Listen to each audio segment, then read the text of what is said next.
ইমানের ফাউন্ডেশন, ইমানের মূল ভিত্তি আমরা সকলে পড়েছি, লা ইলাহা ইল্লাল্লাহু মুহাম্মাদুর রাসূলুল্লাহ। এই হলো আমাদের ইমানের ভিত্তি, কালেমা। এই কালেমা আমরাও পড়ি এবং ইমান এনেছি। এই কালেমা যখন মুসা আলাইহিস সালাম পড়েছেন, লা ইলাহা ইল্লাল্লাহ, এই কালেমা যখন তিনি উচ্চারণ করেছেন, ফেরাউনের রাজতক্ত আস্ত ছিল?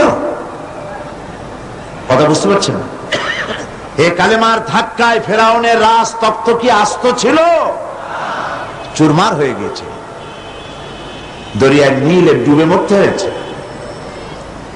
এই কালেমা যখন উচ্চারণ করেছেন হযরত ইব্রাহিম আলাইহিস সালাম, নমরুদের তত্ত্বটাও শেষ হয়ে গিয়েছে।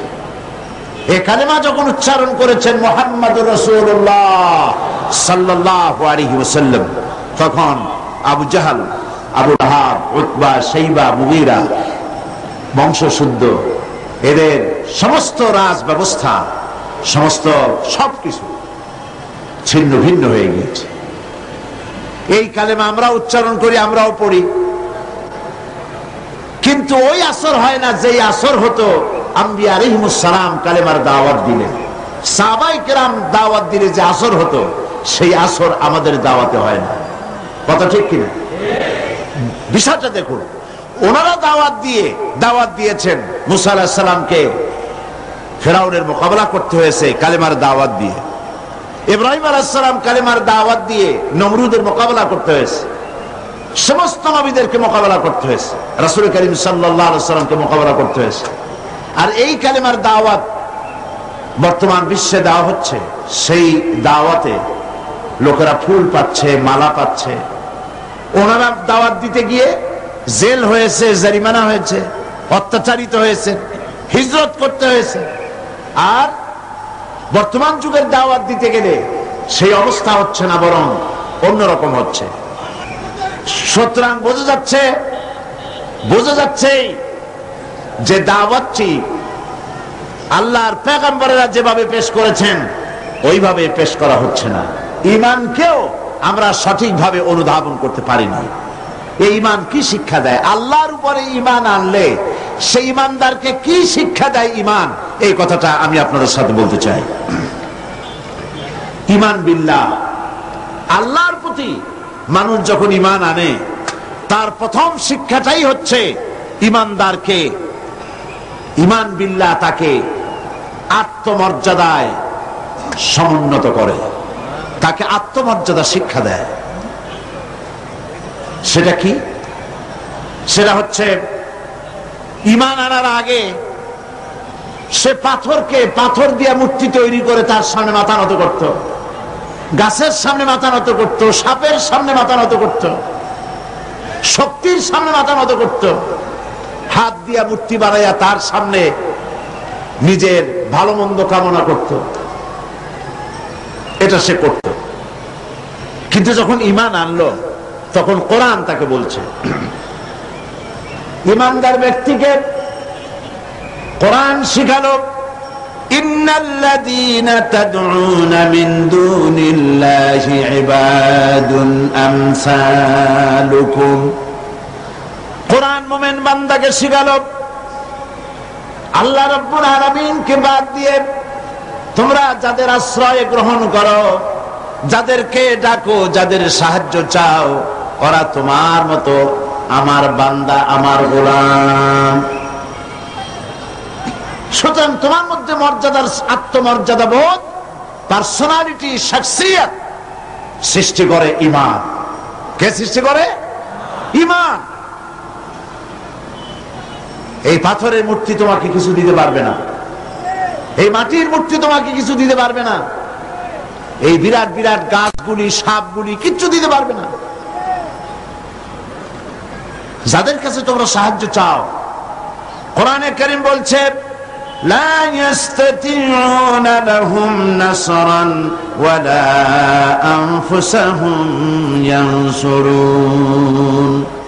যাদের কাছে তোমরা সাহায্য প্রার্থনা করো, ওরা তোমাদেরকে সাহায্য করা তো দূরের কথা, ওরা নিজের সাহায্য নিজেরা করতে পারে না, নিজের কেউ রক্ষা করতে পারে না। হাত দিয়ে যে মূর্তি তৈরি করা হয়, পাথর দিয়ে যে মূর্তি তৈরি করা হয়, মাটি দিয়ে মূর্তি তৈরি করা হয়, তাদের সামনে কত খাবার রাখা হয়, ওরা কি পারে? ওই খাবারগুলি যদি কুকুরে খাইয়ে যায়, এতগুলো হাত, একটা হাত দিয়েও কি একটা কুত্তারে খেদাই দিতে পারে? এমনকি ওর নাকের ডগায় মাছি বসে যদি মুখের মধ্যে কিছু ত্যাগ করে, এতগুলো হাত আছে, আঙ্গুল আছে, একটা আঙ্গুল দিয়ে মাছিটারে উড়াইতে পারে? এগুলো তো পারি না, নিজের সাহায্য করতে পারে না। মানুষের সাহায্য করা তো দূরের কথা, ওরা কি মানুষ বানানো তো দূরের কথা। আল্লাহ পাক বলেছেন ওরা কি একটা মাছি বানাইতে পারে? আল্লাহ পাক বলেছেন কোরআন শরীফে, একটা মাছিও কি বানাতে পারে? সুতরাং এগুলির সামনে মাথা নত করত মানুষ। ঈমান তাকে শিক্ষা দিল, তাকে আত্মমর্যাদায় সমুন্নত করে দিল, পার্সোনালিটি দিল, যে সাহায্য কারো কাছে চাইতে পারবে না। ওরা নিজেরাই, যার কাছে সাহায্য চাও, নিজের সাহায্য ওরা নিজেরা করতে পারে না। রাসূল করিম সাল্লাল্লাহু আলাইহি সাল্লামের কাছে এক মুশরিক এসেছিল একটা ভাঙ্গা মূর্তি নিয়ে। হুজুর জিজ্ঞেস করেছিলেন যে তোমার এই মূর্তিটা ভাঙা কেন? সে বলেছিল যে এই মূর্তিটি, এটি তো আমার দেবতা, আমি এর পূজা করি এবং আমি যেন কোনো বিপদে না পড়ি সেই জন্য এর সাথে রাখি। প্রতিমধ্যে পেশাবের প্রয়োজন হলো তো তাকে এক পাশে দাঁড় করায় রেখে আমি আমার কাজ সেরে এসে দেখি এর শরীর, সমস্ত শরীরটা ভিজা। তো ভাবলাম কোনো বরকতের পানি হবে। তো সে বলল যে এটা আমি চাটে খাওয়া আরম্ভ করলাম। চাটে খেতে গিয়ে দেখি যে কেমন দুর্গন্ধ লাগে। তো চিন্তা হলো বরকতের পানি দুর্গন্ধ হবে কেন? এরকম এসিডের মতো ঝাঁঝ ঝাঁঝ হবে কেন? দূরে তাকায় দেখলাম একটা কুকুর দাঁড়িয়ে আছে আর তার নিচের থেকে পানির ফোঁটা টপকাচ্ছে। তখন বুঝলাম কি বরকতের পানি এটা। বললো মেজাজটা খুব খারাপ হয়ে গেল। এরপরে বললাম তুই নিজেরই সাহায্য করতে পারো না, কুত্তার পেশাব দিয়ে বাঁচাইতে পারো না, আমার বাঁচাবি কেমনে? রাগ করে দিলাম আমাকে আসাদ বাইরে গেল, ঠ্যাং কোমর টোমর ভাঙ্গা সারা। হাদিস শরীফ এসেছে হুজুর সাল্লাল্লাহু আলাইহি ওয়াসাল্লাম তখন হেসেছিলেন। সে হাসিতে হুজুর সাল্লাল্লাহু আলাইহি ওয়াসাল্লামের দন্ত মোবারক বিকশিত হয়েছিল, দেখা দিয়েছিল। হুজুর বললেন আমার কাছে কেন এসেছো?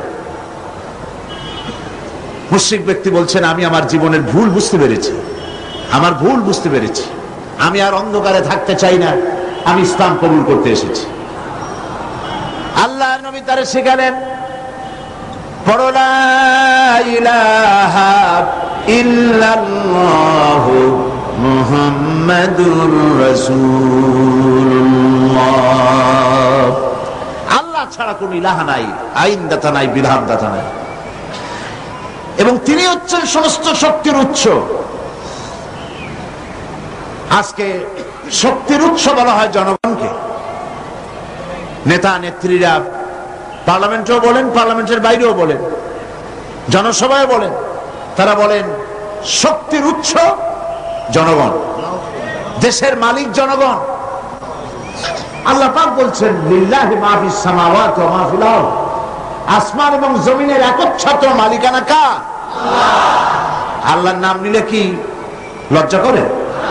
গুনাহ হবে? তো জোরে বলতে পারেন না কেন? আসমান এবং জমিনের একচ্ছত্র মালিকানা কার? সার্বভৌমত্বের মালিক আল্লাহ। আর ওরা বলছে সার্বভৌমত্বের মালিক হলো জনগণ। সম্পূর্ণভাবে মুশরিকানা কথা, শিরক, এই ধারণা পোষণ করা। দেশের মালিক জনগণ নয়, এটা মিথ্যে কথা, বাজে কথা। এবং জনগণ কখনো ক্ষমতার উৎস হতে পারে না। আল্লাহ পাকের কোরআন শরীফের সাথে সম্পূর্ণ বিপরীতমুখী কথা। আল্লাহ পাক কি বলছেন? আল্লাহ রাব্বুল আলামিন বলছেন আন্নাল কুওয়াতা লিল্লাহি জামিআ, সমস্ত ক্ষমতা একচ্ছত্র মালিক, ক্ষমতার উৎস কে? আল্লাহ সুবহানাহু ওয়া তাআলা, তিনি হচ্ছেন ক্ষমতার মালিক।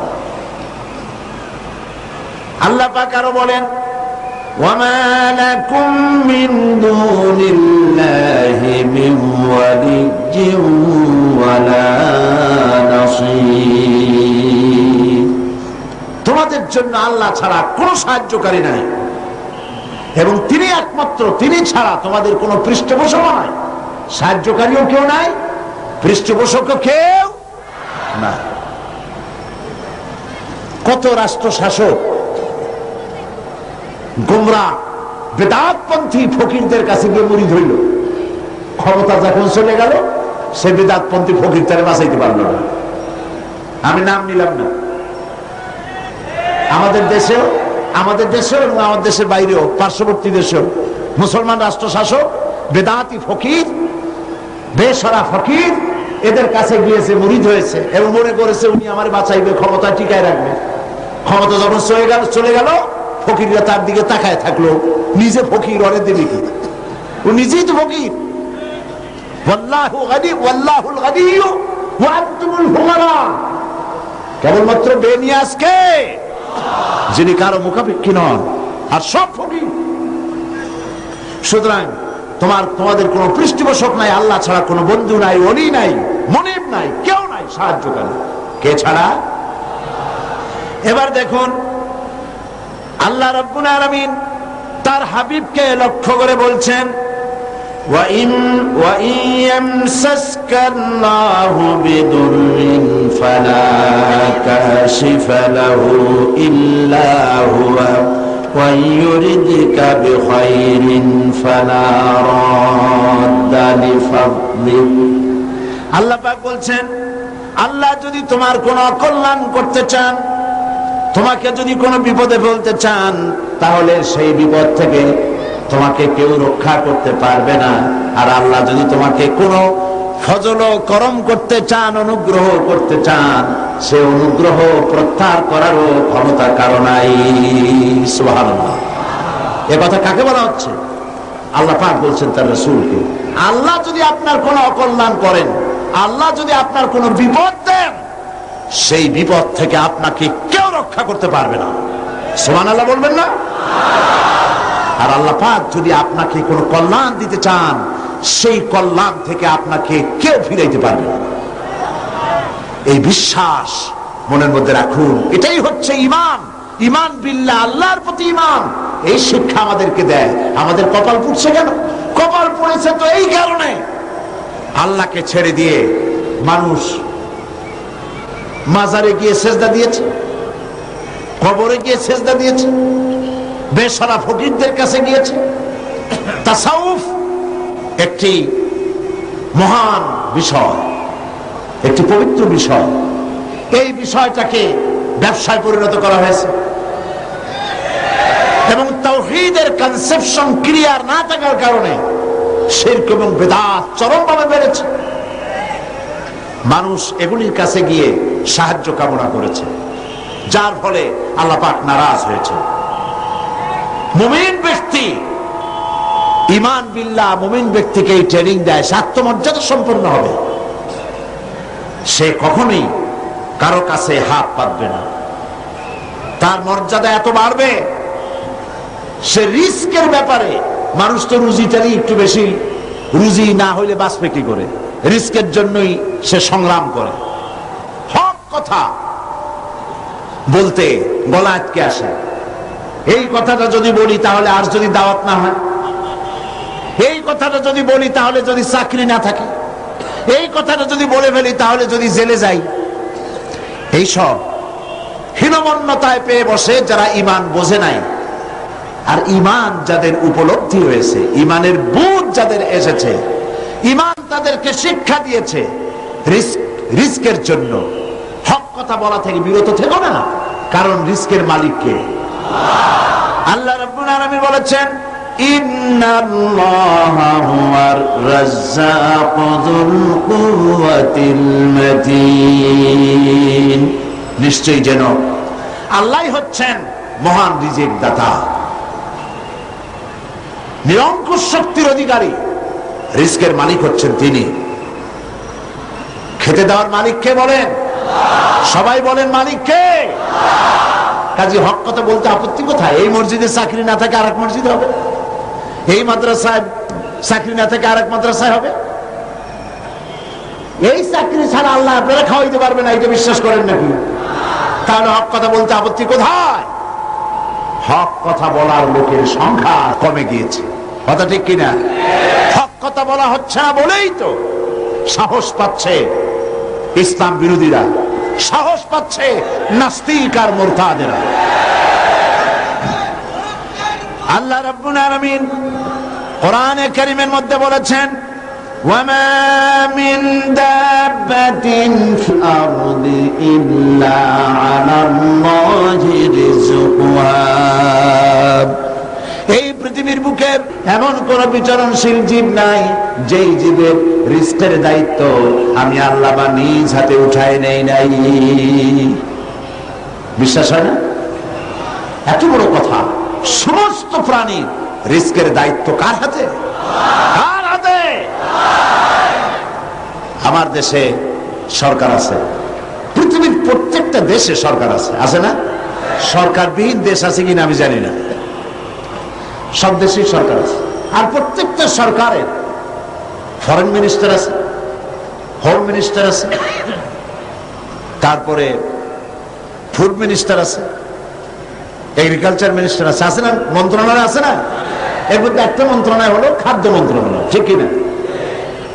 এই খাদ্য মন্ত্রণালয় একজন মন্ত্রীও আছে, আছে না? খাদ্য মন্ত্রণালয়ের একজন মন্ত্রী আছে, একটা সরকার আছে। তারপরেও মানুষ না খাইয়ে মরে, মরে কিনা? না খাইয়ে মরে কিনা? গতকাল আলোচনায় বলেছি এই পৃথিবীর অন্তত অর্ধেক মানুষ অনাহারে অর্ধাহারে কাটায়। তাহলে গভর্নমেন্ট আছে, খাদ্যমন্ত্রীও আছে, কিন্তু মানুষ না খেয়ে মরছে। অবশ্য খাদ্যমন্ত্রীরা কোনোদিন না খেয়ে মরছে এগুলি শোনা যায় না। তাহলে দেখুন, এরকম একটি গভর্নমেন্ট আল্লাহরও আছে। আল্লাহর একটা গভর্নমেন্ট আছে না? সেই আল্লাহর যে গভর্নমেন্ট, সেই সরকার, আল্লাহর যে সরকার, সেই সরকারের এরকম কোন মন্ত্রণালয়, কোন বিভাগকে ভাগ করে আলাদা আলাদা মন্ত্রণালয় তৈরি করা হয় নাই। সবটার মালিক কে? এখন আপনারা একটা কথার জবাব দেন, এই পৃথিবীতে মানুষ বেশি না ছাগল, গরু, পাখি, পোকা, মাকড়, স্থল প্রাণী, জলচর প্রাণী, স্থলচর প্রাণী, উভচর প্রাণী, এই প্রাণীগুলি বেশি না মানুষ বেশি? কারা বেশি? কারা বেশি? প্রাণী জগৎ বেশি। তাহলে আমাদের সরকারগুলি, পৃথিবীর সরকারগুলি প্রত্যেকটা আলাদা আলাদা সরকার, এবং তাদের দেশের উৎপাদন আছে, এক্সপোর্ট ইম্পোর্ট, বিভিন্ন রকমের ব্যবসা বাণিজ্য আছে। এই সব কিছু থাকা সত্ত্বেও মানুষ না খেয়ে মরে। আর আল্লাহর যে সরকার, সেই সরকারটার দিকে তাকিয়ে দেখুন তো, এই অসংখ্য পাখি আকাশে ওড়ে। গত বছর 50,000 পাখি সাইবেরিয়ায় না খেয়ে মারা গেছে, এরকম কোন রিপোর্ট পাওয়া গেছে? অন্তত 40,000 লোট্টা ফিশ না খেয়ে মরে ভাসে উঠছে চট্টগ্রামের কর্ণফুলীতে। এরকম কোন আপনারা কোন নমুনা পেয়েছেন? আপনার সুন্দরবনের ভেতরে হাজার হাজার বাঘ আর হরিণ ক্ষুধার জ্বালায় না খেয়ে মারা গেছে, এরকম কোন রিপোর্ট পাওয়া গেছে? পাওয়া যায় না। কারণ এই গভর্নমেন্ট কে চালায়? আল্লাহ পাক চালায়। সকলকে খেতে দেন, সকলকে খেতে দেন। আল্লাহ রাব্বুল আলামিন বলছেন, وَكَأَيِّن مِّن دَابَّةٍ لَّا تَحْمِلُ رِزْقَهَا اللَّهُ يَرْزُقُهَا وَإِيَّاكُمْ। কোন জীবই নিজের সঙ্গে খাদ্য সংগ্রহ করে নিয়ে আসে নাই।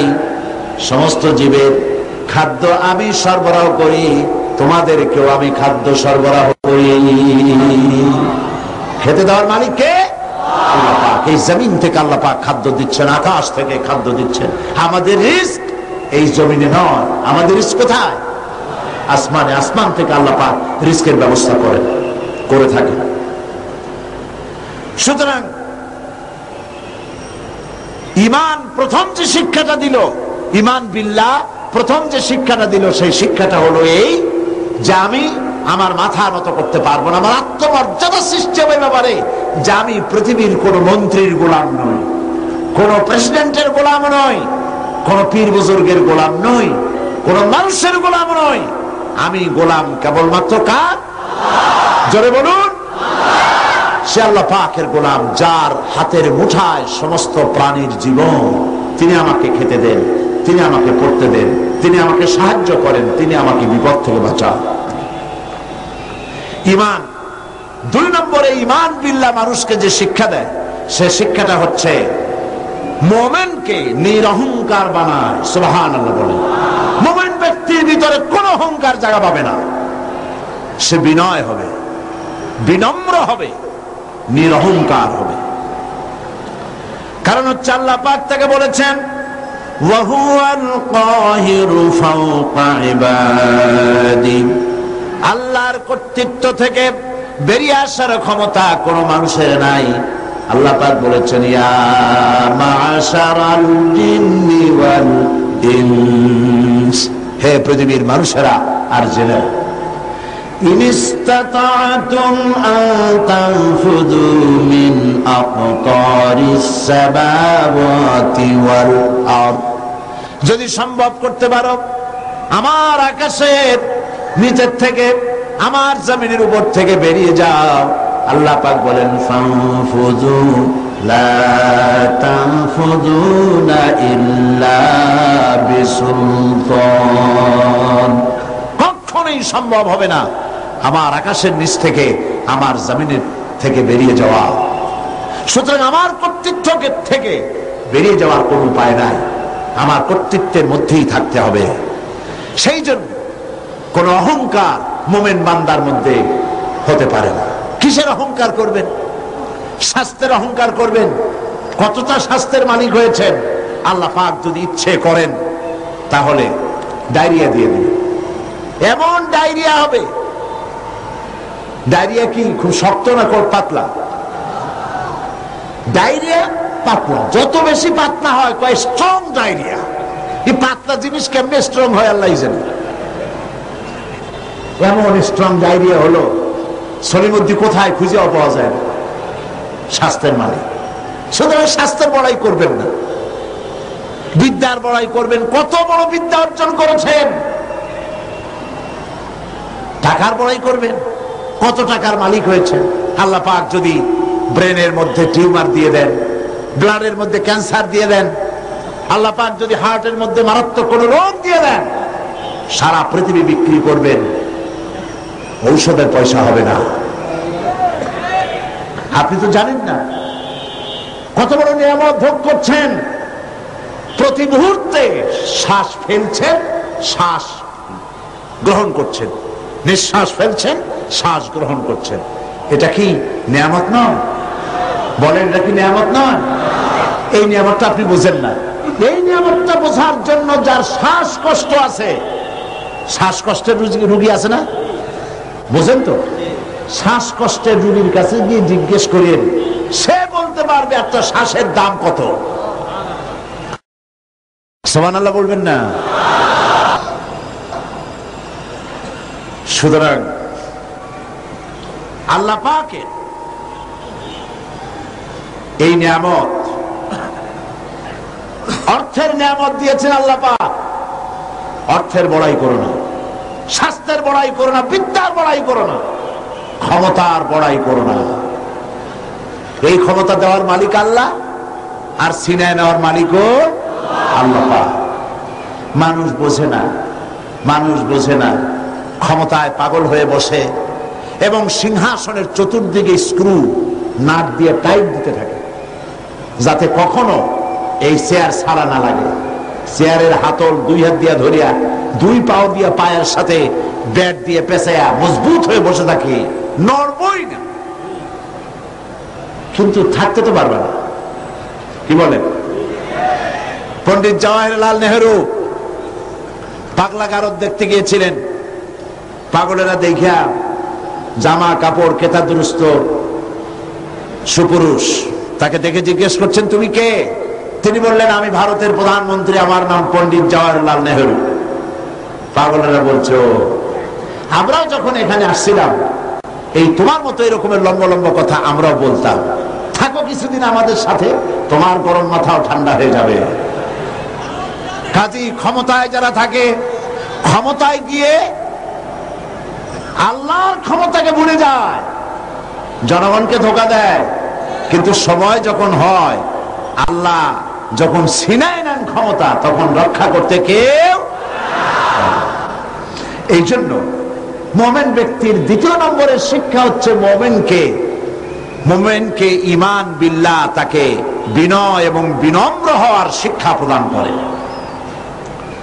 ঈমান তাকে শিখায় ওয়ামা বিকুম বিনি'মাতিন ফামিনাল্লাহ। আল্লাহ পাক বলেন যে নিয়ামতই তোমরা লাভ করেছো আল্লাহ পাকের পক্ষ থেকে, আল্লাহর নিকট থেকেই তা এসেছে। সুতরাং অহংকার করো না, আল্লাহ পাক নিষেধ করেছেন। কোরআনে কারীম বলছে ওয়ালা তামশি ফিল আরদি মারহান ইন্নাকা লান তাখরিকাল আরদা ওয়া লান তাবলুগাল জিবালা তুলা। আল্লাহ পাক বলেন অহংকার করে আমার জমিন উপরে হেঁটো না, অহংকার করে পদাঘাত করে আমার জমিনটাকে বিদীর্ণ করে দিতে পারবে না, আর অহংকার করে লাভ দিয়া আমার পাহাড়ের উচ্চতাও ছাড়াই যেতে পারবে না। পারবে?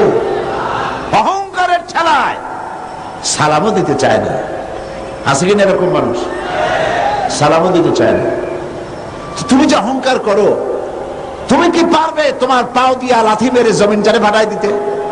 তুমি কি পারবা লাভ দিয়ে পাহাড়ের উচ্চতা ছাড়াই যেতে? তাহলে কেন অহংকার করো? বরং মুমিন বান্দার খাসলাত হচ্ছে এই, কোরআন বলছে ওয়াইবাদুর রাহমানিল্লাযীনা ইয়ামশুনা আলাল আরদি হাওনা। দয়াময় আল্লাহর বিশিষ্ট বান্দা যারা, তারা দুনিয়ার বুকে বিনয়ের সাথে তারা চলাফেরা করে, অহংকারের সাথে তারা চলাফেরা করে না। এটা হলো ঈমানের শিক্ষা। এই শিক্ষাকে আমরা গ্রহণ করব, আল্লাহ যেন কবুল করেন, বলেন আমিন। আমরা কেউ যেন অহংকার না করি, কখনো না, কখনো যেন অহংকার আমাদের মধ্যে জায়গা না পায়। কিবর, অহংকার, আত্মম্ভরিতা কবিরা গুনাহ, এর থেকে আল্লাহ পাক আমাদেরকে রক্ষা করুন, বলি আমিন। হাদিসে কুদসিতে এসেছে, আল্লাহ পাক বলেছেন অহংকার, কিবর, এটা হচ্ছে আমার চাদর। যে ব্যক্তি কিবর করে, অহংকার করে, সেজন্য আমার চাদর নিয়ে টানাটানি করে। নাউজুবিল্লাহ! কত বড় গোস্তাখ, বেয়াদব! আল্লাহ চাদর নিয়ে টানাটানি করে, নাউজুবিল্লাহ। এটা হচ্ছে 2 নম্বরের শিক্ষা। ঈমান এই শিক্ষা প্রদান করে একজন মুমিনকে। আল্লাহর প্রতি যে ঈমান আনে, তার প্রথম শিক্ষা, সে আত্মমর্যাদা সম্পন্ন ব্যক্তিত্ব হবে, আল্লাহ ছাড়া কারো সামনে হাত পাতবে না। সুবহানাল্লাহ। 2 নম্বরে সে বিনয় হবে, বিনম্র হবে, নিরহংকার হবে। আর 3 নম্বরে আল্লাহর প্রতি ঈমান ঈমানদারকে নির্ভীক বানায়। সুবহানাল্লাহ। যে ব্যক্তি ঈমানদার হবে সে নির্ভীক হবে, সে কাউকে ভয় পাবে না। মানুষ তো মৃত্যুকেই সবচাইতে ভয় পায়। কোনটাকে ভয় পায় বেশি? কিন্তু মৃত্যুকে যতই ভয় পাই, আমরা কি এই মৃত্যুর হাত থেকে বাঁচতে পারবো? আল্লাহ রাব্বুল আলামিন বলেন কুল ইন্নাল মাউতাল্লাযী তাফিরুনা মিনহু ফাইন্নাহু মুলাকীকুম। মরণ থেকে পালাও তুমি, মরণ তোমায় লইবে ঘিরি, যদিও সুদূর আকাশ পানে, লুকাও সেথায় লাগিয়েছে। হে মহারোগের ঔষধ নাই, হে মহারোগের চিকিৎসক নাই, নাই সে ঔষধ জগতে, খুঁজিয়া কাতর হইলে কি হবে, পারিবে না তারে ফিরাতে। আকাশে গিয়ে যদি সিঁড়ি লাগায়, আকাশে গিয়েও যদি কেউ লুকায়, মৃত্যুর থেকে বাঁচার কোনো পথ নাই। মৃত্যু এক অবধারিত মহাসত্য, এ মৃত্যু হবেই। সুতরাং এই ক্ষণস্থায়ী জীবনকে কেন সেই অনন্ত জীবনের জন্য উৎসর্গ করে দিবেন?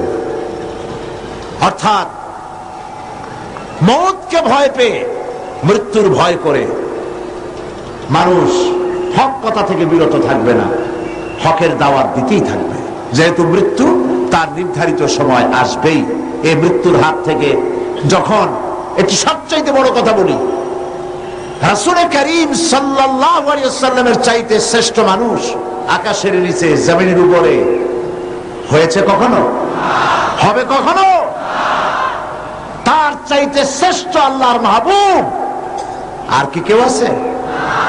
তারই যখন মৃত্যু হয়েছে, তিনি যখন ইন্তেকাল করেছেন, তাহলে কেউ কি বাঁচতে পারবে? এই মৃত্যুর হাত থেকে বাঁচার কোনো পথ নেই।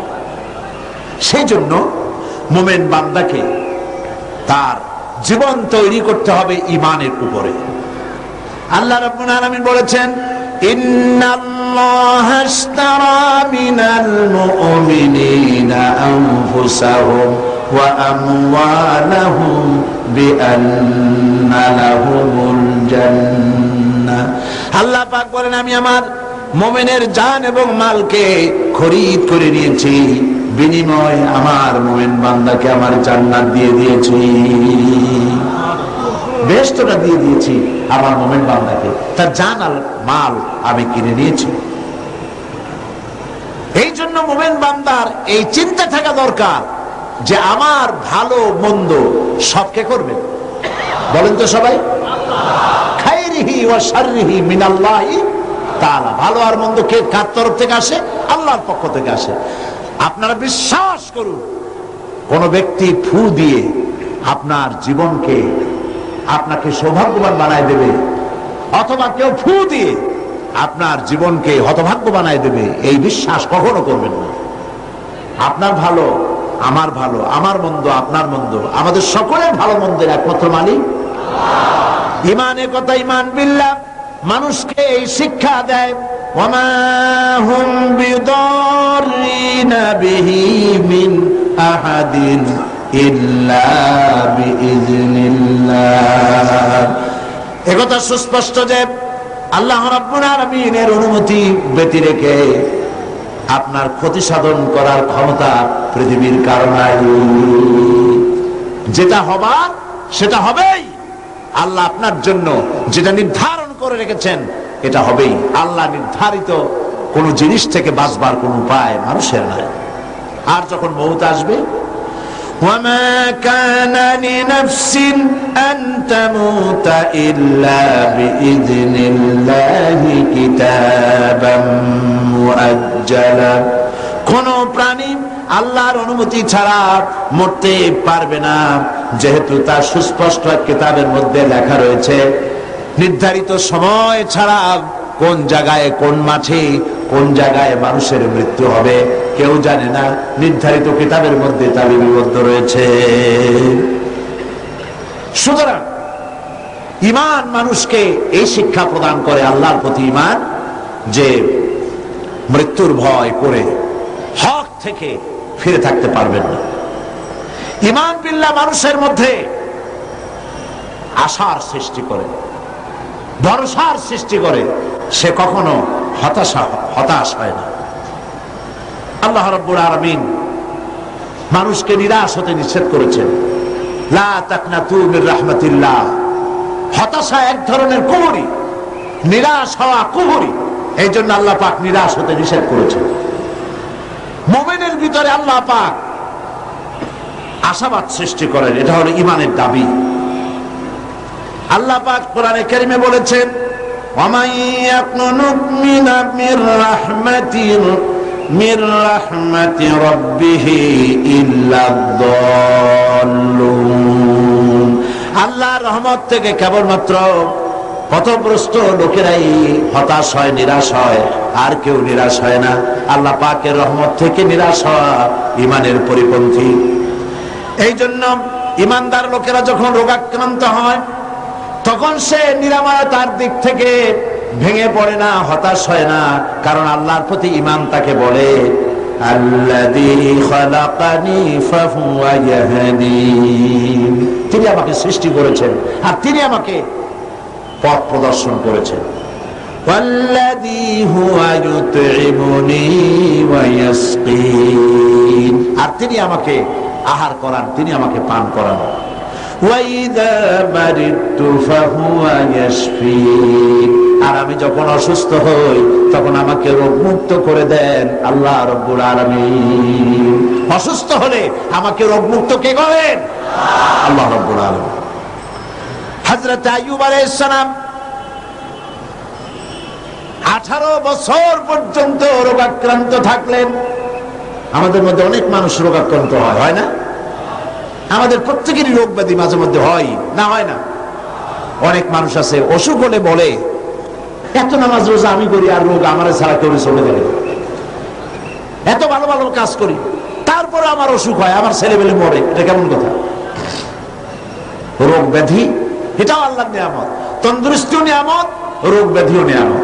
তবে আল্লাহর কাছে বলতে হবে, আল্লাহ রোগ ব্যাধির নিয়ামত তন্দুরুস্তির নিয়ামত দিয়া বদলায় দাও, আমাকে তন্দুরুস্তি দান করে যাতে করে আমি ইবাদত করতে পারি।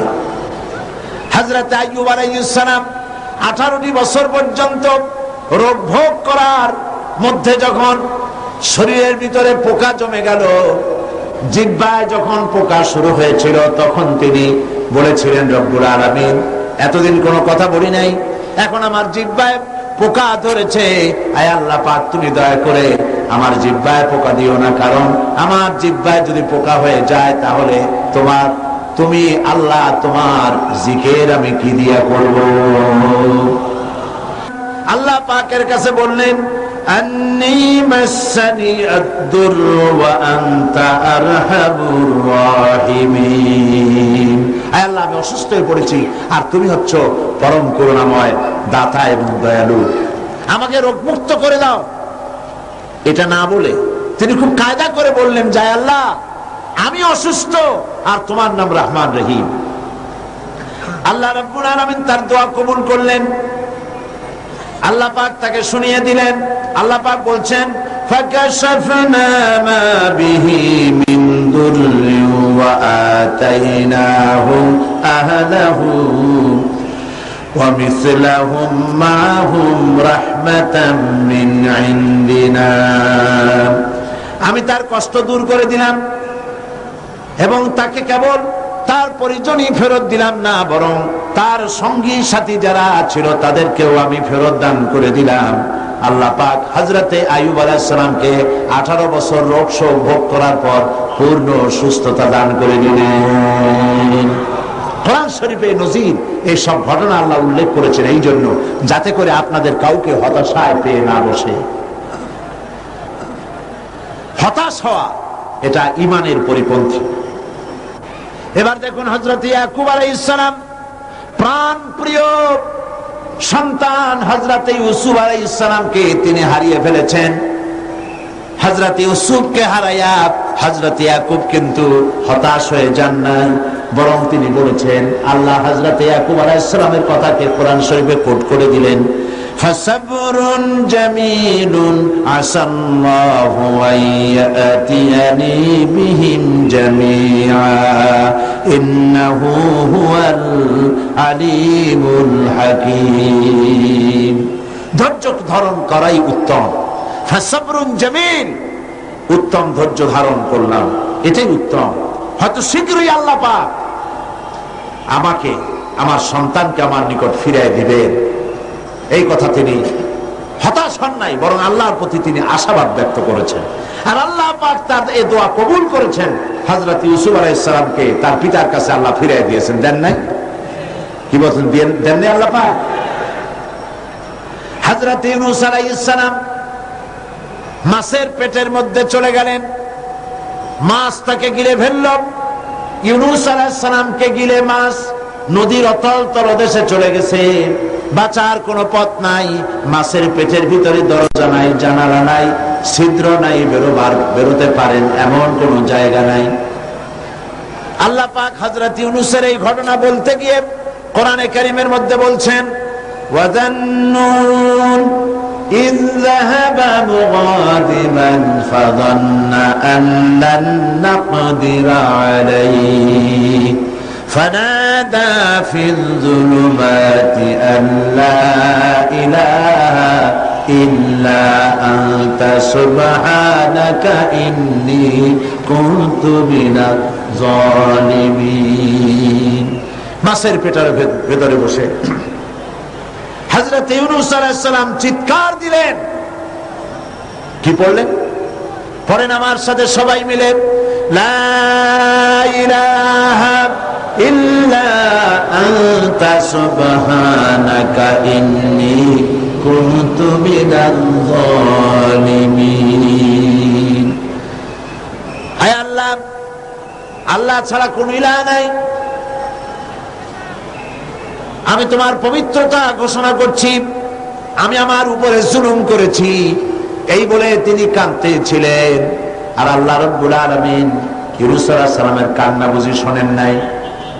বলেন শুনেছেন কিনা? ইউনূস আলাইহিস সালামের কান্না তিনি শুনলেন আর তিনি জবাব দিলেন। আল্লাহ পাক জবাব দিয়ে দিলেন, ফাস্তাজাবনা লাহু ওয়া নাজ্জাইনাহু মিনাল গাম্মি ওয়া কাযালিকা নুনজিল মুমিনিন। আল্লাহ পাক বলেন, আমি ইউনূসের ডাক শুনলাম, ডাকের জবাব দিয়ে দিলাম, মাছের পেটের ভিতরে যন্ত্রণা দিয়ে দিলাম, মাছ ভেসে উঠলো আর দরিয়ার কিনারে গিয়া ইউনূস আলাইহিস সালামকে বমি করে দিল। আল্লাহ পাক বলেন, ওয়া কাযালিকা নুনজিল মুমিনিন। শুধু ইউনূসকে নয়, এইভাবে করে আমার কোন মুমিন বান্দারা যদি বিপদে পড়ে যায়, তাহলে তারা যদি আমার কাছে কান্দে, আমি রব্বুল আলামিন এই ধরনের বড় বড় বিপদ হোক আর ছোট বিপদ হোক, সব বিপদ থেকে আমি আল্লাহ পাক বাঁচাইয়া দেব। বিপদগ্রস্ত মুসলমান আমরা সব বিপদে আছি না? আজকে দোয়া করবো আমরা একটু পরেই আল্লাহর কাছে কাঁদবো যেন আমাদেরকে বিপদ থেকে আল্লাহ বাঁচান, গোটা দুনিয়ার মুসলমানদেরকে আল্লাহ যেন বিপদ থেকে বাঁচান। কত রকমের রোগ শোক, কত কষ্ট মানুষের। ঈমান মানুষকে এই ট্রেনিং দেয়, ঈমান মানুষকে এই শিক্ষা দেয়, আল্লাহর প্রতি ঈমান এই শিক্ষা দেয়, হতাশ হবা না, সব সময় আল্লাহর কাছে বিনীতভাবে চাইতে থাকো, তিনি তোমার আশা পূরণ করবেন। আল্লাহ পাক আরো বলেছেন, قل يا عبادي الذين اسرفوا على أنفسهم لا تقنطوا من رحمة الله। আল্লাহ পাক বলেন, নবী আপনি বলে দেন, হে আমার ওই সব বান্দা যারা নিজেদের উপরে বাড়াবাড়ি করেছো, অর্থাৎ গুনাহ করেছো। আজকের মাহফিলে যত লোক এসেছেন, এর মধ্যে যারা জেনাকার, যারা মদখোর, যারা জুয়ারি, যারা ঘুষখোর, যারা সুদখোর, যারা নামাজ ছেড়েছে, আল্লাহ রাব্বুল আলামিনের সঙ্গে মারাত্মক মারাত্মক গুনাহ যারা করেছে, এভাবে পৃথিবীতে যারা করেছে, আল্লাহ বলেন, নবী আপনি ডেকে বলেন, নিরাশ হয়ে যেও না, আল্লাহর রহমত থেকে নিরাশ হয়ে যেও না। সুবহানাল্লাহ। তুমি কত গুনাহ করেছো, তোমার গুনাহ যদি পাহাড় সমান হয় আমার আল্লাহর রহমত তাহলে আকাশ সমান, আর তোমার গুনাহ যদি আকাশ সমান হয়ে যায়, আল্লাহর রহমত তো আল্লাহর আরশ ছাড়াইয়া গেছে। এই পৃথিবীতে যার কাছে যত চাইবেন সে তত অসন্তুষ্ট হবে, বাপ হোক, মা হোক, স্ত্রী হোক, যত বেশি চাইবেন তত সে বেশি বিরক্ত হবে। আর আল্লাহ হচ্ছেন এমন, যার কাছে না চাইলে তিনি বিরক্ত হয়ে যান। শায়ের বলছেন, हर हमेशा देने को तैयार है, हर हमेशा देने को वो तैयार है, जो न मांगे उससे वो बेजार है। সব সময় দিতে প্রস্তুত আমার আল্লাহ, যে চায় না আল্লাহ তার উপরে নারাজ হয়ে যান। পৃথিবীতে কেউ ডেকে বলে না, আয় তোরে মাফ করে দিই, কে বলে? কেউ বলে। কিন্তু আল্লাহ রাব্বুল আলামিন হচ্ছেন এমন, তিনি ডাকেন আর বলেন, চুরি করেছিস ফিরে আয়, ডাকাতি করেছিস ফিরে আয়, জিনা করেছিস ফিরে আয়, গুনাহ করেছিস ফিরে আয়, কুফরি করেছিস ফিরে আয়। বান্দারে সেজদা দে, চোখের পানি ফেলে দে, মাপ চা, মাপ করে দেব। সুবহানাল্লাহ।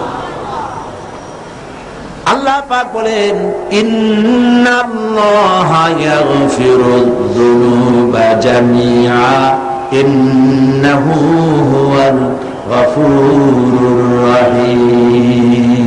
আল্লাহর রহমত থেকে নিরাশ হয়ো না, তিনি সমস্ত গুনাহ মাফ করে দিবেন, তিনি গফুরুর রহিম।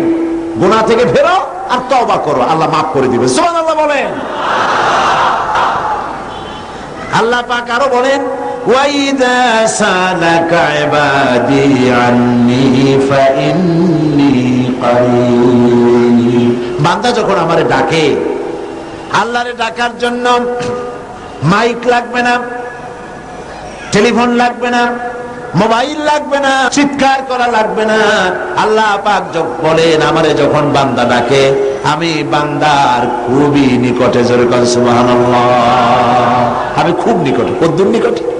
وَنَحْنُ أَقْرَبُ إِلَيْهِ مِنْ حَبْلِ الْوَرِيدِ। তোমার যে রগের, যেই রগের উপরে তোমার মাথাটা খাড়া আছে, এই রগের চাইতেও আমি আল্লাহ তোমার বেশি নিকটে। বান্দা যখন একবার অন্তরের অন্তঃস্থল থেকে, মনের গহীন কন্দর থেকে একবার যখন ডাক দেয় আল্লাহ, সবাই বলেন মহব্বতের সাথে আল্লাহ, আবার বলেন আল্লাহ, আবার বলেন আল্লাহ। বান্দা যখন অন্তরের অন্তঃস্থল থেকে, হৃদয়ের গভীর কন্দর থেকে এই চিন্তা করে যে কেউ নাই, আকাশেও কেউ নাই, জমিনেও কেউ নাই, আমার মালিক নাই, খালেক নাই, রাজ্জাক নাই, আইনদাতা নাই, বিধানদাতা নাই, কেউ নাই, শুধু আছেন আমার আল্লাহ। মনের গভীর কন্দর থেকে বান্দা যখন একবার ডাক দেয় আল্লাহ, আল্লাহ রাব্বুল আলামিন 70 বার সাড়া দিয়ে বলেন বান্দা কি চাও, আমি হাজির। আমার ভাইরা, মানুষ যখন গুনাহ করে, আল্লাহ পাক গুনাহগারদের জন্য বলেছেন ওয়ামান ইয়ামাল সুআন আও ইয়াযলিম নাফসাহু সুম্মা ইস্তাগফিরিল্লাহা ইয়াজিদিল্লাহা গফুরার রহিমা। কেউ যদি কোনো অন্যায় কাজ করে, পাপ কাজ করে, কিংবা নিজের উপরে জুলম করে বসে, আর এরপরে সেই লোক যদি আল্লাহর কাছে তওবা করে, গুনাহ থেকে মাপ চায়, আল্লাহ পাক বলেন সে আল্লাহকে গফুরুর রহিম হিসাবে পেয়ে যাবে। গুনাহ করেছো, মাপ চাও, ক্ষমা চাও, আল্লাহ আর গুনাহ করবো না, মাফ করে দাও। আল্লাহ বলেন মাফ করে দিব। সুবহানাল্লাহ। আল্লাহর কারবারটাই ভিন্ন রকম। কিরকম? আপনি দেশে লক্ষ্য করবেন, যদি কেউ চুরি করে, ডাকাতি করে, চুরি করে, ডাকাতি করে, অন্যায় করে ধরা পড়ল, 6 মাসের জেল হয়ে গেল, জেলের থেকে বেঁচে গেল, জেল থেকে মুক্তি পেল, কিন্তু থানায় অপরাধীদের খাতায় নামটা লেখা থেকে গেল। আবার অপরাধ করলো, আবার জেলে গেল, আবার মুক্তি হলো। জেলে যতবার যাবে ততবার মুক্তি হবে, কিন্তু থানায় যে ব্ল্যাক লিস্ট আছে তার থেকে নামটা বাদ যাবে না। ঠিক কিনা? থানায় অপরাধীর খাতায় বারবার তার নাম উঠতে থাকবে। কিন্তু আল্লাহ রাব্বুল আলামিনের কারবার ভিন্ন। মানুষ গুনাহ করলো, আল্লাহর ফেরেশতার ওই কালো খাতায় ব্ল্যাক লিস্টে লোকটার নাম লেখা হয়ে গেল। যখন সে তওবা করলো, আল্লাহ রাব্বুল আলামিন তওবা যদি কবুল করেন, তাহলে আল্লাহ পাক বলেন তওবা শুধু কবুল করলাম না, গুনাহ মাফ করে দিলাম, আর গুনার খাতা থেকে নামটাও মুছে ফেলে দিলাম। সুবহানাল্লাহ, সুবহানাল্লাহ। আমার বন্ধুগণ, এই জন্যে ঈমান বিল্লাহ, আল্লাহর প্রতি ঈমান, মানুষকে হতাশা থেকে বাঁচায়। মানুষ হতাশ হয় না, হতাশ হওয়ার কোনো কারণ নাই। হতাশ হবেন না, বরং আল্লাহর রহমতের উপরে ভরসা করবেন। আজকে সমস্ত গুনাহগার বান্দা বান্দিরা আল্লাহর কাছে কেঁদে কেঁদে আল্লাহর কাছে আমাদের গুনাহ মাফ চাইবো। আর আল্লাহ পাক বলেছেন উদুনি আস্তাজিব লাকুম, আমারে ডাকো আমি ডাকের সাড়া দেব। সুবহানাল্লাহ, এটা আল্লাহ পাকের ওয়াদা। এটা কার ওয়াদা? দুনিয়ায় প্রায় সকলেই ওয়াদা খেলাফ করে, কত লোক ওয়াদা খেলাফ করে, কিন্তু আল্লাহ কি ওয়াদা ভঙ্গ করেন কখনো? সুতরাং আল্লাহ পাক বলেছেন আমারে ডাকো আমি ডাকের সাড়া দেব। ডাকেন সবাই, সুবহানাল্লাহ আলহামদুলিল্লাহ লা ইলাহা ইল্লাল্লাহ, জোরে সুবহানাল্লাহ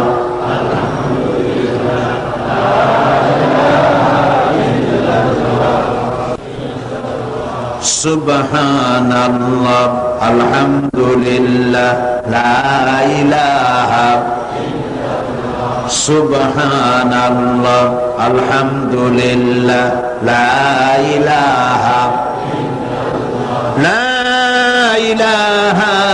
ইল্লাল্লাহ মুহাম্মাদুর রাসূলুল্লাহ। ঈমান বিল্লাহ মানুষকে এতগুলি শিক্ষা দেয়। 5 নম্বরে 4টি শিক্ষা বলেছি, মোট 6টি শিক্ষা বলবো ইনশাআল্লাহ। বলি ইনশাআল্লাহ। 5ম নম্বরে ঈমান বিল্লাহ মানুষকে যে শিক্ষাটা দেয় সেটা হলো কঠোর কঠিন বিপদে অবিচল থাকতে সাহায্য করে। সুবহানাল্লাহ, বিপদে সে ঘাবড়ে যায় না। আল্লাহর উপরে মানুষের ঈমান বিপদে ধৈর্য ধরার মতো শক্তি দান করে। যেহেতু শত্রুতা, বিপদ আপদ, ক্ষয় ক্ষতি ইত্যাদি আসবেই, আর যারা দ্বীনের কাজ করে, আল্লাহর দ্বীনের দায়ী যারা, তাদের বিপদটা আরো বেশি। যারা দ্বীনের কাজ করে, আল্লামা ইকবাল বলেছেন সাথে জাকা রহা হ্যায় আজল সে তা ইমরোজ, সাথে জাকা রহা হ্যায় अज़ल से ताइम रोज चरागे मुस्तफावी से शरारे बुलाविस। সেই আবাহমান কাল থেকে শুরু করে মুস্তাফা সাল্লাল্লাহু আলাইহি দ্বীনের এই চিরাগকে নিভিয়ে দেওয়ার জন্য সারা পৃথিবীর আবু জাহেলরা চিরকাল চেষ্টা করেছে, কিন্তু এই চেষ্টায় তারা কামিয়াব হয় নাই। দ্বীনের চিরাগ জ্বলতেই রয়েছে, কারণ দ্বীন কার? চিল্লায় বলেন কার?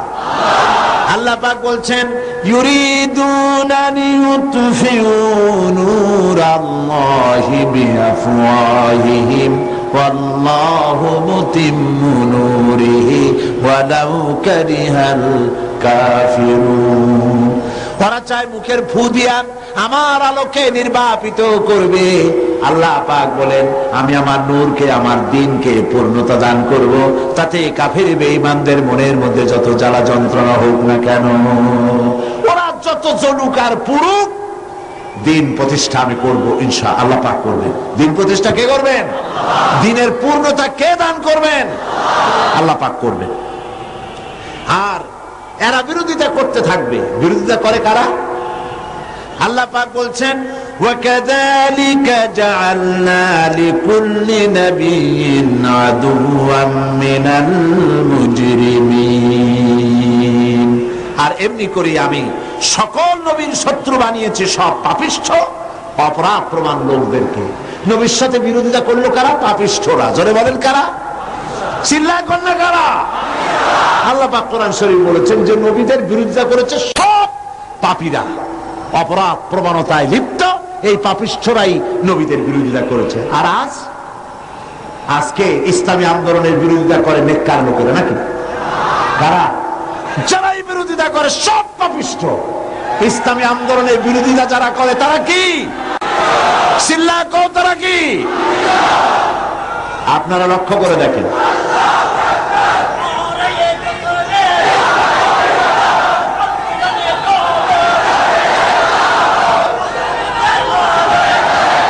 ইসলামী আন্দোলনের বিরোধিতা কারা করছে? ইসলামকে মৌলবাদ বলে কারা গালি দিচ্ছে? ইসলামকে রক কাটা গলা কাটা বলে কারা গালাগালি করছে? ইসলামী নেতৃবৃন্দের বিরুদ্ধে পত্রিকায় ঝড় তুলতেছে কারা? ইসলামের কাছে যাতে লোক না আসতে পারে, ইসলামী আন্দোলন নেতৃবৃন্দের বিরুদ্ধে মানুষ যাতে বিতশ্রদ্ধ হয়, সেই জন্য আজে বাজে ঘটনা, গল্প, কাহিনী দিয়ে পত্রিকা ভরা, বইপত্র ভরা। এই বিরোধিতা কারা করে? চরিত্র দেখুন, চরিত্র যাইয়া দেখেন। আল্লাহর কোরআনের কথা কি কখনো মিথ্যা হবে? যাইয়া দেখেন, এর একটা নামাজ পড়ে না, এদের নামাজ নাই, এদের রোজা নাই, এদের চরিত্র নাই, এদের ঈমান নাই, এদের স্বভাব নাই, মৎখর, জেনাকার, বদকার।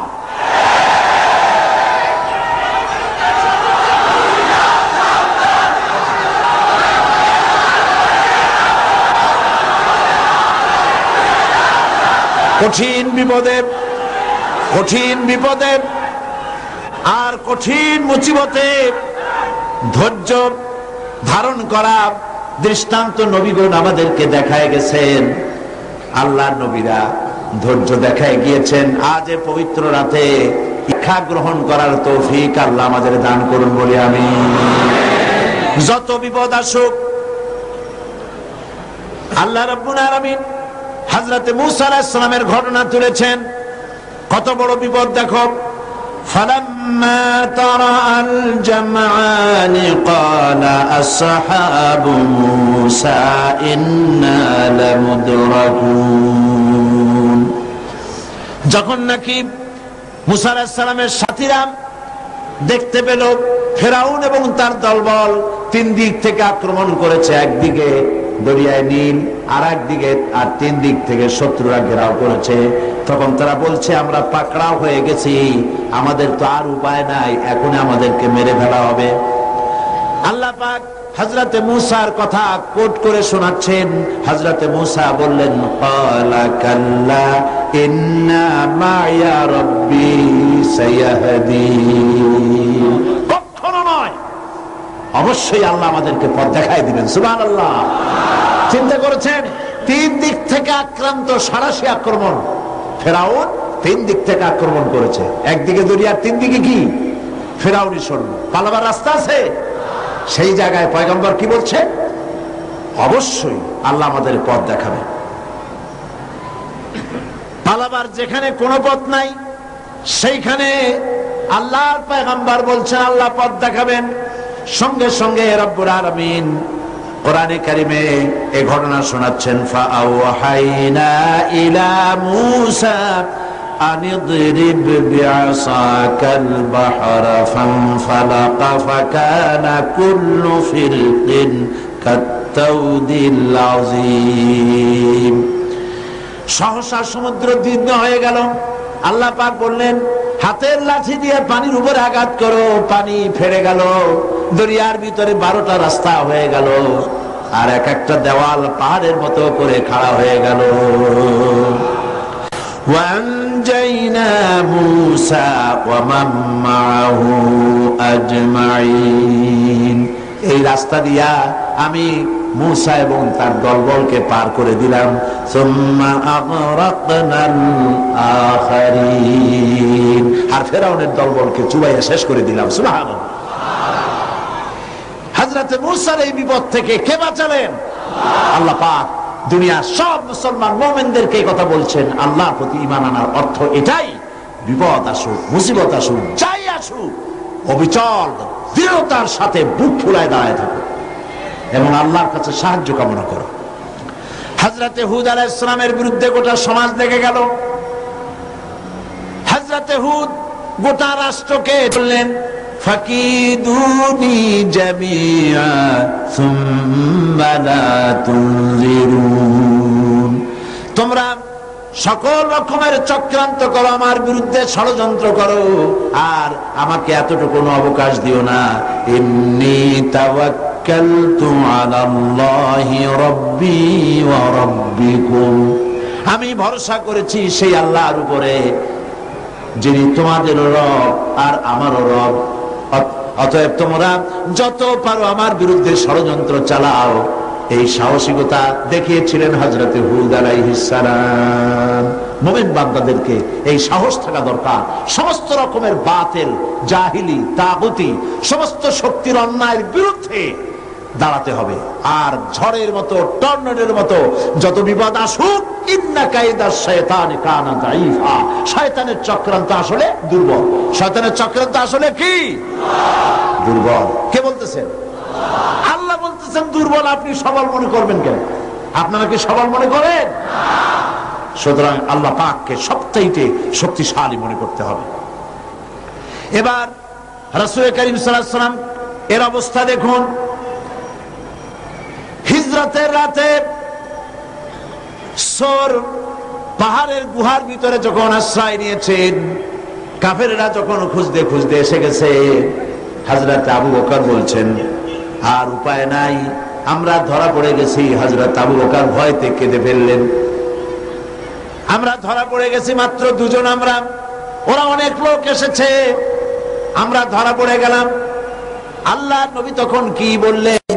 কোরআন শরীফ দুনিয়ার মানুষকে শোনাচ্ছেন, ইযহুমা ফিল গার ইয ইয়াকুলু লিসাহিবিহি লা তাহজান ইন্নাল্লাহা মা'ানা।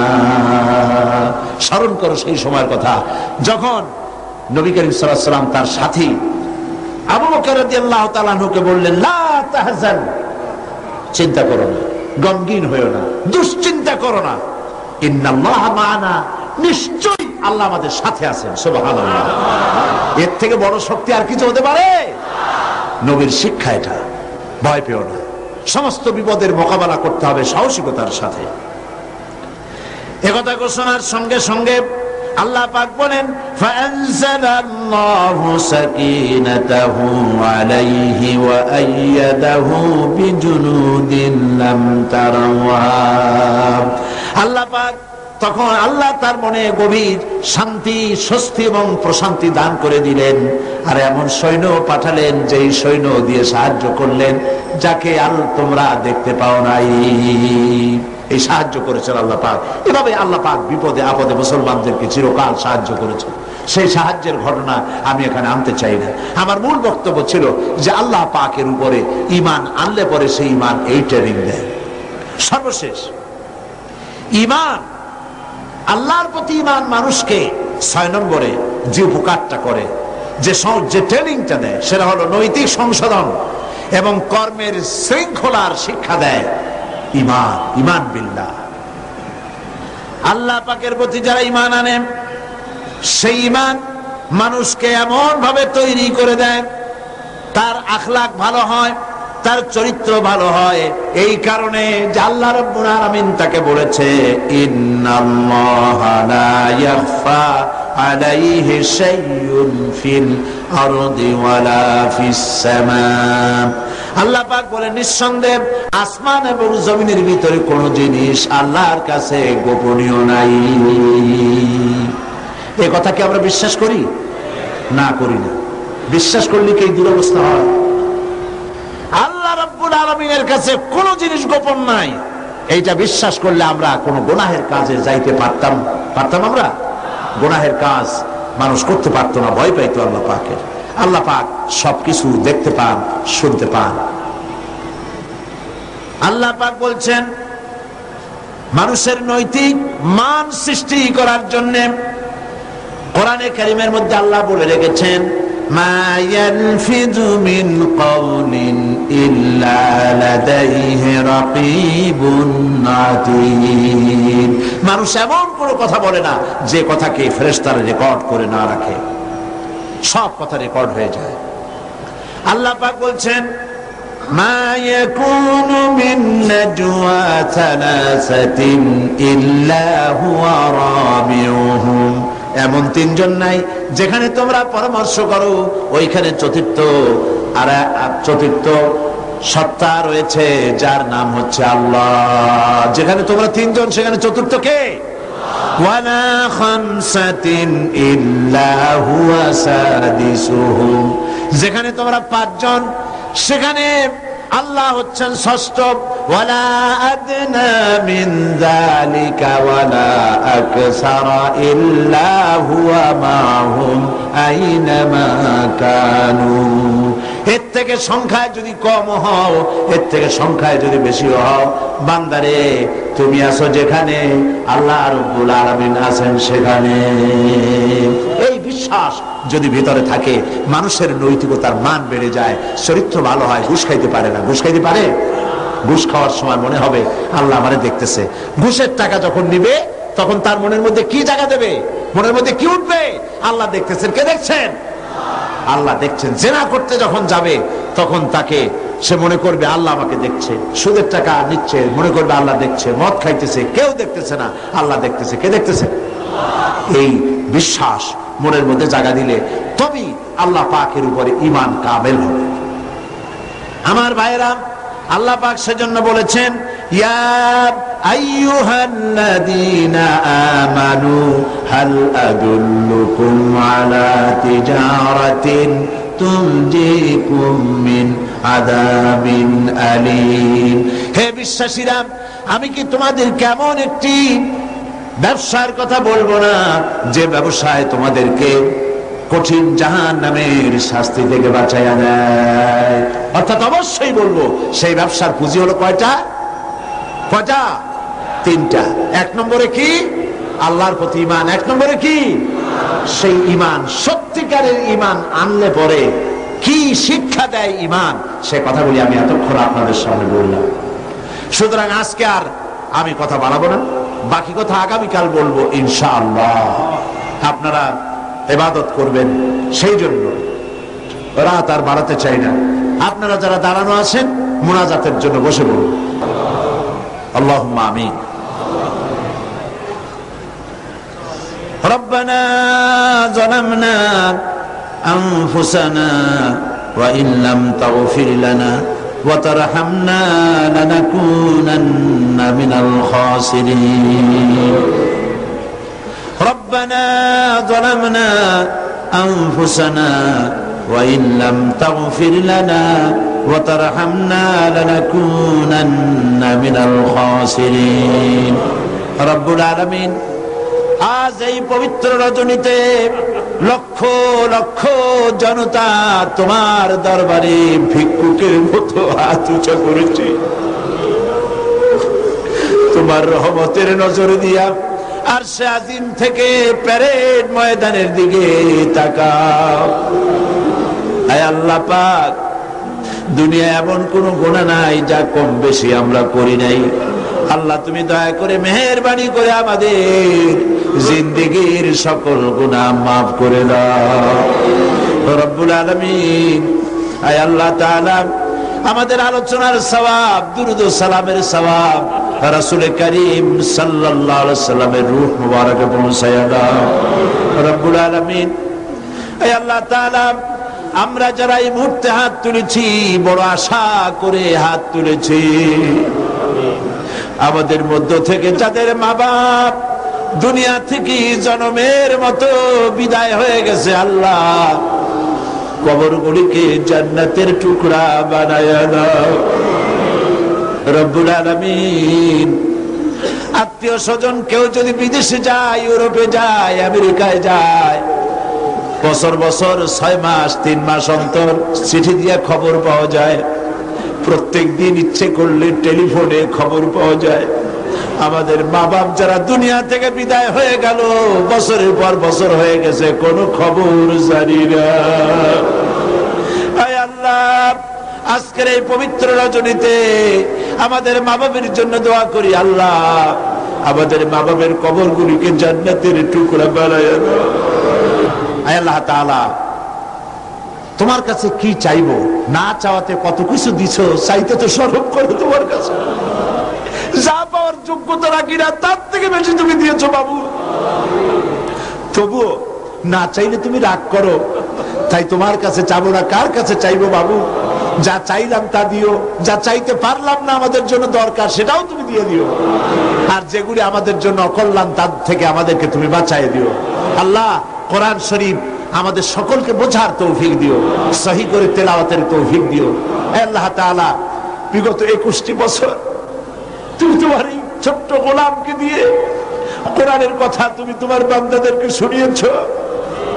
এমনটি যেন না হয় যে আমি বললাম আর কিয়ামতে এই দুনিয়া আমল না করে তোমার কাছে আসামি হলাম এমনটি যেন না হয়। যা তুমি বলার তৌফিক দিলে তা সব আমাকে আমল করার তৌফিক দিও বাবু। সমস্ত আলেমদেরকে আল্লাহ ঐক্যবদ্ধ হওয়ার তৌফিক দিও, সমস্ত ওলামাদেরকে স্বাস্থ্য ভালো করে দিও, পীর বুজুর্গদেরকে আল্লাহ, পীর বুজুর্গ আলেম ওলামা ইসলামী চিন্তাবিদ আল্লাহ সকলকে তুমি এক বানায় বাংলাদেশে ইসলামের রাষ্ট্র কায়েমের পথকে সুযোগ করে দিও।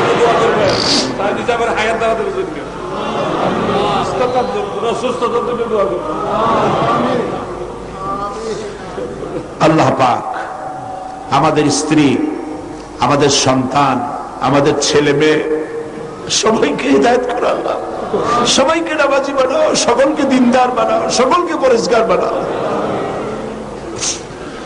ربنا تقبل منا إنك أنت السميع العليم وتب علينا إنك أنت التواب الرحيم سبحان ربك رب العزة عما يصفون وسلام على المرسلين والحمد لله رب العالمين واجعل آخر كلمتنا عند الموت لا إله إلا الله محمد رسول الله। السلام عليكم ورحمة الله।